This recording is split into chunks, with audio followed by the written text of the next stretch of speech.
এটা হচ্ছে প্যারিসের one of the tallest building, প্রায় 210 মিটার লম্বা, 669 ফিট অ্যাপ্রক্সিমেটলি এরকম। যদিও অন্য অন্য দেশের তুলনায় এটা খুব বেশি বড় বিল্ডিং না, বেশি লম্বা বিল্ডিং না। আর সবাই জানে যে প্যারিসে কিন্তু খুব বেশি হাইরেজ বিল্ডিং নাই, হাইরেজ বিল্ডিং প্যারিসে খুব একটা করা হয় না।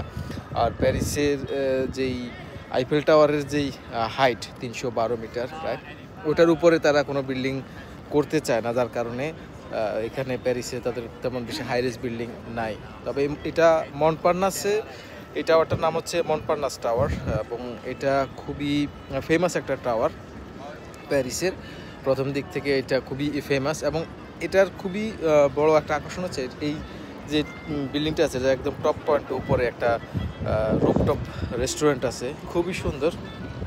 এবং ওইখান থেকে উঠলে ওইখানে বুকিং দিয়ে যাইতে হয়, অ্যাডভান্স পে করে তারপরে বুকিং দিয়ে তারপরে যাইতে হয়। মিনিমাম এক্সপেন্ড অ্যাপ্রক্সিমেটলি 50 ইউরোর মতো। তবে ওই রুফটপে উঠলে পুরো প্যারিস শহরটাকে অত্যন্ত সুন্দরভাবে দেখা যায়, এবং খুবই নাইস ভিউ এই রুফটপ রেস্টুরেন্টটার।